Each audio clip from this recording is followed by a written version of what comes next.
This is our open terrarium project. Both plants are alive and growing within the jar, which works like a miniature ecosystem for the plants.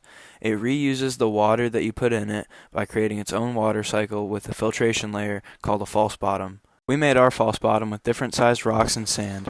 The false bottom creates drainage for the water in the soil so that it doesn't rot the plant and can be recycled. You want to try and create a really firm, even layer for your soil to sit on. You could also put a piece of mesh or some charcoal in between your soil and filtration layers. We chose mesh because Hayden's sister had some at a church, I guess. Man, I told you to bring a trowel. It's a trowel. It's a little shovel. Yeah. This man did not bring a trowel. Bro, I don't know what a trowel is. Did you bring a trowel? When it came time to put in the dirt and to plant the plants, we realized we needed some kind of a tool to maneuver the dirt with to help us get the plants in there. So we had to improvise a little bit. But after we found our trowel, there was a guy who was minding his business near us, so we had to harass him. Zoom in on his face. This was a challenge we faced. Alright! Oh god. Randy did landscaping for like 10 years.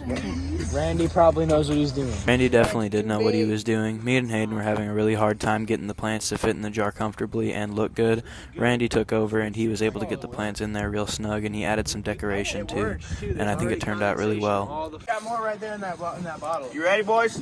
All that was left to do is to add the water and to celebrate our hard work. Almost immediately after we added the water, there was condensation on the sides of the jar, which means that the terrarium was properly working.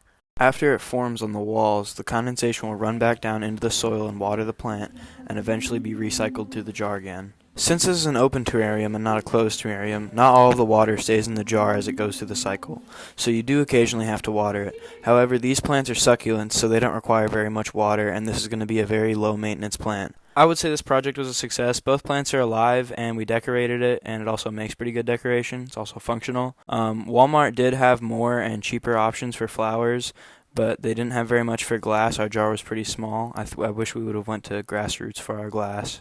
This project was also pretty easy. It didn't take us very long. The supplies list isn't very long, and you can buy most of this stuff pretty cheaply. There was a little bit of drama, but other than that, this project wasn't very hard, and I had a good time making it, and I think it turned out pretty good. Pick up your trash. That's it. Dude, I'll do hot, man. Listen, bro. Listen, bro. Hey. Come on. We're gonna fight right here. Get naked. This